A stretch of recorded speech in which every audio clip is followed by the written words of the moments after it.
Coming up on this Wednesday edition of Newsline at Noon, hours after Islamic State releases a video purporting to show the beheading of a second American journalist, President Obama authorizes the deployment of 350 US troops to Baghdad. The National Assembly agrees to vote on stripping a ruling party lawmaker of his immunity from arrest over suspicions he took bribes in return for political favours. Plus, policy instability, government inefficiencies and an underperforming financial industry are weakening Korea's global competitiveness. These stories and more on Newsline at Noon.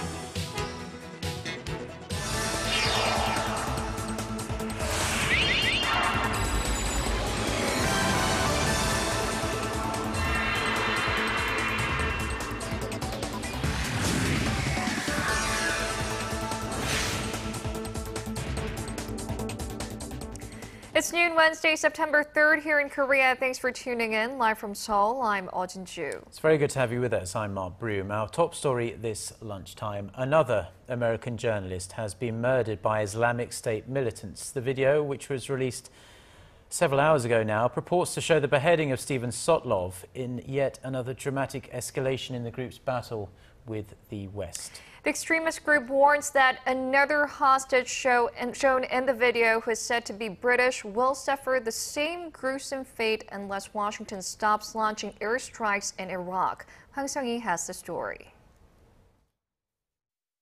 It's titled A Second Message to America, and it's a message that's just as brutal as the first. The video shows another American hostage dressed in an orange jumpsuit on his knees next to a masked man dressed in black and holding a knife.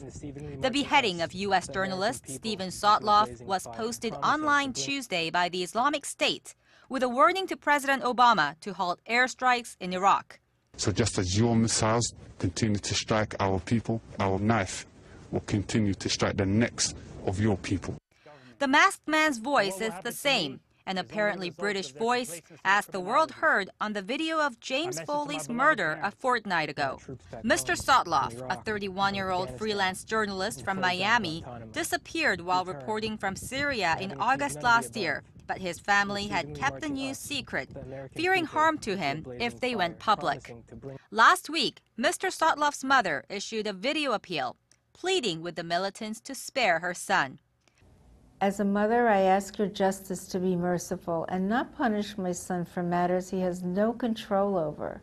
In an effort to help battle Islamic State, President Obama announced Tuesday he will send around 350 additional military personnel to Iraq to protect U.S. diplomatic facilities and workers in Baghdad. The masked man in the latest video also shows who he claims to be a British national, identified on screen as David Haynes, and makes it clear he is also now at risk. Hwang Seong-hee, Arirang News. Now, on to 3 American detainees, this time held in North Korea. The U.S. government says it is doing all it can to secure the release of the 3. Speaking to CNN on Tuesday, State Department spokesperson Jen Psaki said the U.S. was looking into diverse options to help them, such as dispatching a special envoy. She said North Korea refused Washington's earlier proposal to send Robert King, the U.S. special envoy for North Korean human rights, to Pyongyang. White House Press Secretary Josh Earnest also said on Tuesday that their safe release was at the top of the administration's agenda. Earlier this week, Kenneth Bae, Matthew Todd Miller, and Jeffrey Edward Fowle were each granted a 5-minute interview with CNN in which they all pleaded for the U.S. government to do more to help them. And back here in Seoul, 3 days have passed since the National Assembly opened a regular session, and they've yet to pass a single bill. The lawmakers have agreed on one thing. They'll vote today on a motion that would strip a ruling party lawmaker of his immunity from arrest. Ji Myung-gil tells us why. Ruling Saenuri Party lawmaker Song Kang-oh stands to be the 4th sitting lawmaker arrested during the 19th National Assembly. Song is alleged to have taken some $54,000 in bribes in 2012 from local railway supplier AVT in exchange for business favors. At the time, the 4-term lawmaker was the chairman of the Parliamentary Land and Maritime Committee, which oversees the Korea Rail Network Authority. By law, Korean lawmakers are immune from arrest during parliamentary sessions. But the National Assembly will vote on a motion this Wednesday to strip Song of that immunity. If it passes, it will set the stage for his arrest, with a judge ultimately deciding whether to issue an arrest warrant. The move comes as part of an anti-corruption campaign led by the prosecution. The ruling Saenuri Party has been consistent over the past few weeks in saying that the party would not protect Song and would bring the arrest motion to the plenary floor. Meanwhile, regarding the hundreds of pending bills related to stimulating the economy, they are not expected to be submitted during the plenary session as the rival parties continue their discord over the special Seoul ferry bill. 심영길, Arirang News. And at the nation's top office, round 2 of President Park Geun-hye's regulatory reform meeting is set to kick off later this Wednesday. President Park and related ministers will review the progress made from their first meeting and listen to suggestions from all levels of society. The ministers will also present plans for tackling specific industries like the internet economy and city construction to stimulate the economy.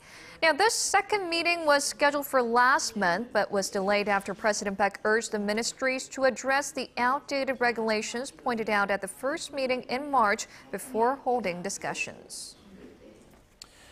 In 2007, just before the world suffered its largest financial crisis in decades, Korea was well on its way to becoming one of the most competitive nations in the world, hitting the dizzying height of 11th on the World Economic Forum's annual rankings. Korea has since fallen behind the chasing pack, finding itself now at a lowly 26th this year. Our Song Ji-sun reports.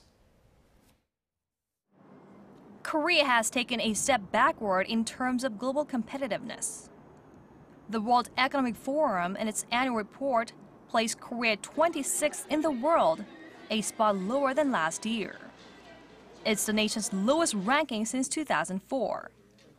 The finance ministry pinned the slide to April's deadly ferry disaster, which has dented domestic spending, and Pyongyang's continued missile launches. While the report touted Korea's macroeconomic environment, its infrastructure, and technological advances as positives, it said the nation's institutions, development of the financial market, and labor market efficiency fell well below the global average. The most problematic factors, the report said, were policy instability, government inefficiencies, and tax and labor regulations. The annual report evaluates 144 global economies based on 12 different categories. The rankings at the top remained rather stable this year. Switzerland was number 1 for the 6th consecutive year, followed by Singapore and the United States. The report notes that the growth prospects in advanced economies are better than they have been in recent years, while emerging economies are forecast to grow more modestly than they have in the past. Song Ji-sun, Arirang News.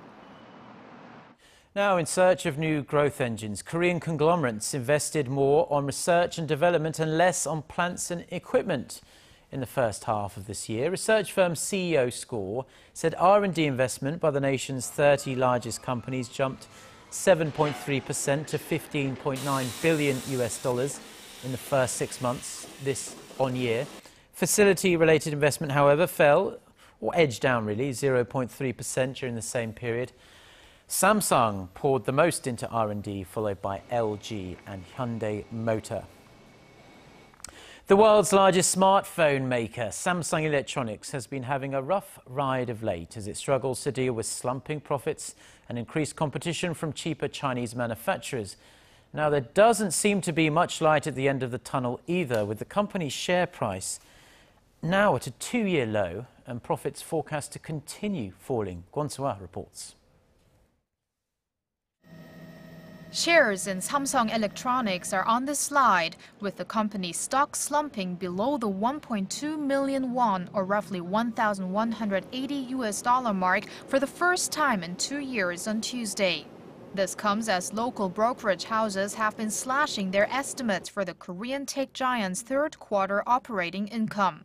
While last year's third quarter figure was some $10 billion, the average estimate of 27 local brokerages for the same quarter this year stands at less than $6.9 billion. That's a drop of over 30% in the space of a year.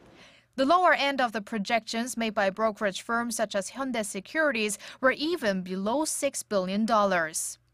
Industry observers attribute the worries to the growing competition as other mobile manufacturers are threatening Samsung's overseas sales. In particular, China's Xiaomi has emerged as a serious contender, selling more smartphones in China in the second quarter than Samsung could muster. Samsung's second quarter operating profit was disappointing, coming in at slightly over $7 billion. That's down nearly 25% from a year before. Although the Korean firm's smartphone sales are expected to rise by 7% in quarter three, analysts say intensifying competition from Chinese manufacturers as well as Apple will force Samsung to pour more of its profits into its marketing budget. Kwon So-ah, Arirang News. Korea's foreign exchange reserves fell for the first time in more than 1 year last month. The Bank of Korea said on Wednesday that the country's foreign reserves came in at $367.5 billion as of the end of August, falling by almost $500 million from the previous month. Now, foreign exchange reserves had risen since last July, hitting a record high, in fact, but dropped as the euro and the British pound both weakened by over 1.5% against the greenback in August.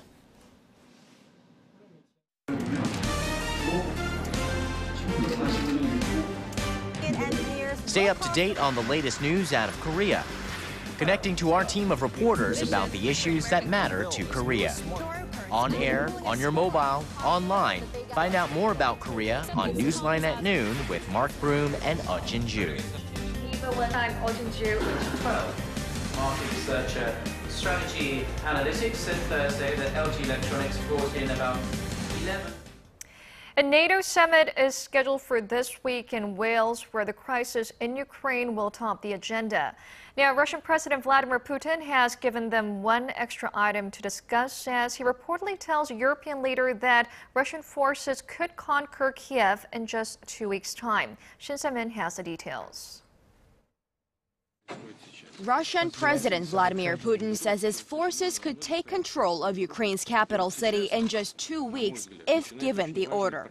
This, according to the outgoing president of the European Commission, José Manuel Barroso, who says Putin made the statement to him in a private phone conversation.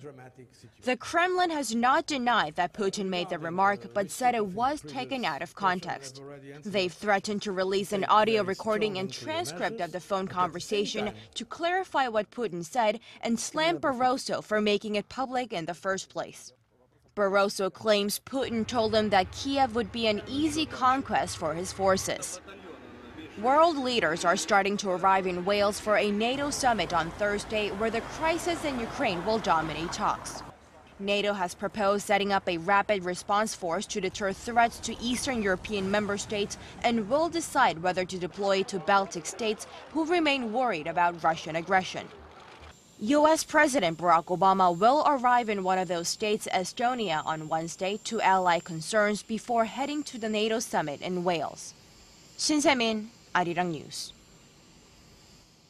U.S. National Security Advisor Susan Rice will make a 3-day trip to China next week. Her itinerary there, according to her spokesperson, will include talks with her Chinese counterpart Yang Jiechi and other senior figures to discuss a host of bilateral, regional, and global issues of concern. Among them is an incident last month in which the Washington alleges a Chinese fighter jet buzzed a U.S. surveillance plane in international airspace. The trip also sets the stage for a potential bilateral summit between U.S. President Barack Obama and Chinese President Xi Jinping on the sidelines of the APEC Forum in Beijing in November. And for the first time in 20 years, a top North Korean diplomat will visit Geneva for talks. The Swiss daily Le Temps reports that Kang Seok-ju, who plays a key role in North Korea's foreign affairs, will meet with Swiss State Secretary of Foreign Affairs Yves Rossier during his three-day trip next week. Switzerland has been the only nation thus far to accept talks with Kang during his European tour that will also take him to Germany, Belgium, and Italy. Switzerland's foreign ministry says it will seek to foster understanding between Geneva and Pyongyang in the talks. Kang is regarded as the point man when it comes to North Korea's nuclear weapons program. And in another diplomatic move that came last month, North Korea held a secret meeting with Japan in Kuala Lumpur to discuss the issue of Japanese nationals who were abducted by North Korean agents in the 1970s and 80s.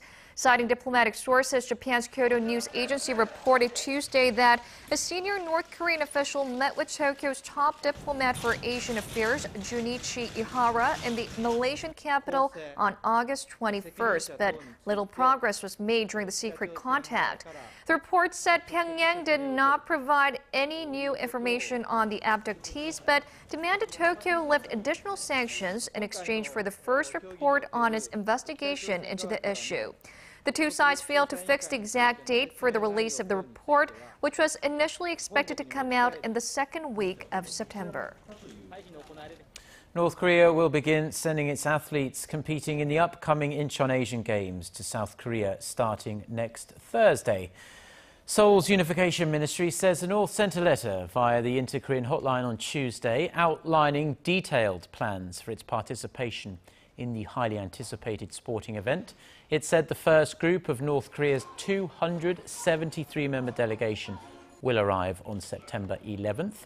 The delegation will be divided into 6 groups that will fly to the south using a route that passes over the West Sea.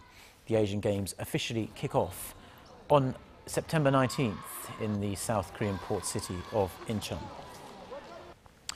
2 Special Forces soldiers have died from apparent suffocation during an exercise meant to train them how to act if taken prisoner by enemy forces.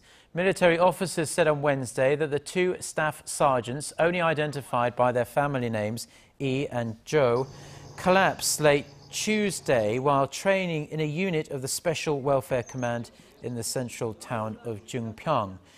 The captive exercise, as it's called, has cadets cover their heads with a hood that's on their knees, with their hands tied behind their backs. One other cadet was injured during the exercise, but is said to have returned to his barracks now. The military, which has come under intense fire in recent months for a number of scandals, was quick to emphasize that this was just an accident and not the result of any kind of torture or inhumane treatment. Now, in health news, local researchers say they've found the key cause to why cancer spreads. And this, of course, is raising the chances and hopes for many of beating the disease that touches so many people and so many families. Our Kim Min-ji reports. About 17,000 people are diagnosed with lung cancer in Korea every year. 80% of them are fatal cases. Cancer cells travel through blood vessels and spread to other organs of the body, making it difficult to treat, especially among lung cancer patients. Even if the patient receives an operation, there are cases where they fail to recover because of the spread. The patient needs to receive treatment that does not allow the cancer to spread. Korean researchers for the first time have found 2 key substances that are involved in the spread of cancer to other organs: a particular protein that controls cell growth and an enzyme that produces active oxygen. The researchers say these proteins and enzymes cause changes in cancer cells, making them multiply in number and causing them to spread. We found that changes that occur in complex 1 or P21 has an effect on the spread of cancer in patients. We hope to carry out strategic treatment that will be able to control the spread. On average, 66% of all cancer patients are able to survive 5 more years. However, if the cancer spreads, the figure drops to 18%. But effective control of the protein and enzyme identified by the researchers is expected to raise the survival rate of cancer patients significantly. Kim Min-ji, Arirang News.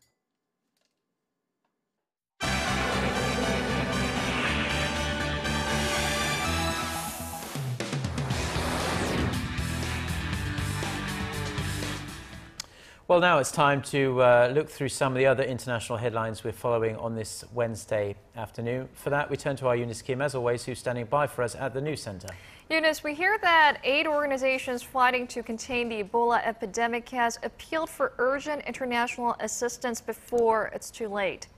Right. As the number of infected persons climb, they say the time for a coordinated international response is now, warning that if not stopped, Ebola could very well threaten peace and security beyond the borders of Africa as well.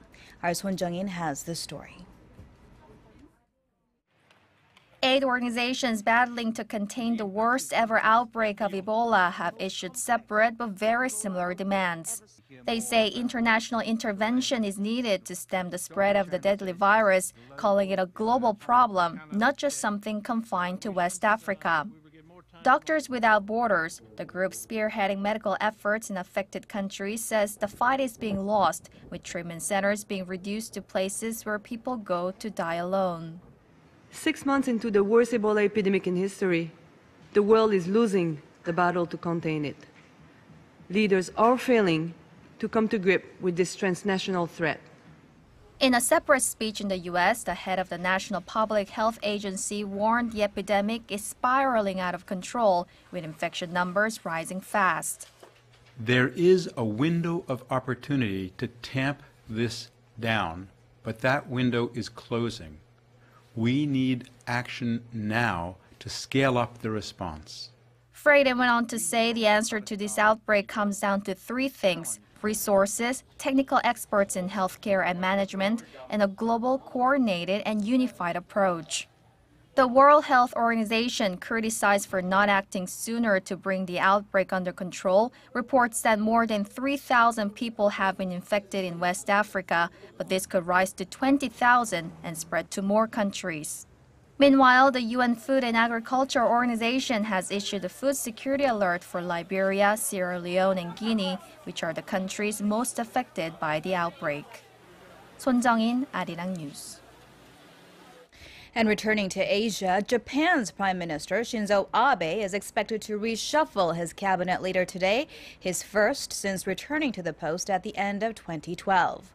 While keeping his core ministers, including Chief Cabinet Secretary Yoshihide Suga and Foreign Minister Fumio Kishida, local media anticipate more women will be named to leadership positions, including 40-year-old Yuko Obuchi to the Trade and Industry Ministry and his former Gender Equality Minister Sanae Takaichi to the Internal Affairs and Communications Ministry. This comes as Prime Minister Abe's approval ratings have taken a dip to around 50% and follows his challenge to corporations to raise the proportion of women managers to 30%. Britain's parliament has rejected Beijing's calls to cancel an inquiry that would inspect Hong Kong's progress toward democracy. Britain had handed Hong Kong back to China in 1997 under the promise that the city would retain its freedoms and autonomy. But months of protests by pro-democracy activists and China's recently unveiled limitations on a 2017 leadership vote have brought the issue under a microscope. China had warned that relations could be risked if the UK parliamentary inquiry launched back in July continues. And to tech news now, U.S. company Apple has confirmed that a number of celebrity accounts were targeted and compromised, but denied it was the result of a security breach on iCloud or the application Find My iPhone.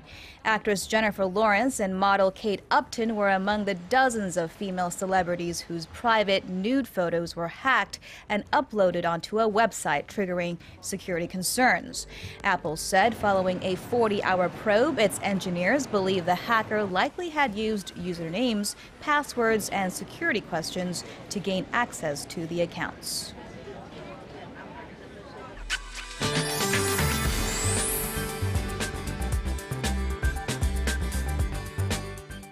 The rain we're expecting today has arrived, but it's much weaker than originally thought. And right now we are seeing light rain here in the capital, whereas some parts of Gangwon-do is receiving heavy downpours. So up to 80 millimeters of additional rain could fall in some regions through tomorrow, and rain could be heavy in other regions as well during the day. And you know, it's much cooler today. The rain has dragged down temperatures quite a bit. The afternoon highs today are forecast to be about 4 to 5 degrees lower than yesterday. So let's take a closer look. The high in the capital will only rise to 22, while Daegu, Gwangju, and Busan should all make it to 25 this afternoon. Now for other regions, it looks like Jeju Island and Daejeon will top out at 28 and 25 respectively, and Dokdo will reach 23 later on. Well, today's gloomy weather will turn into a mostly sunny and warm day tomorrow, and we can expect beautiful weather throughout the Chuseok holiday, so let's look forward to that. That's all I have for you today, and hope you have a wonderful rest of the day. Well, thank you very much, Jeon, for the weather there. And that brings us to the end of this edition of Newsline at Noon. Thanks ever so much for watching. Mark and I'll be back here tomorrow. Until then, goodbye.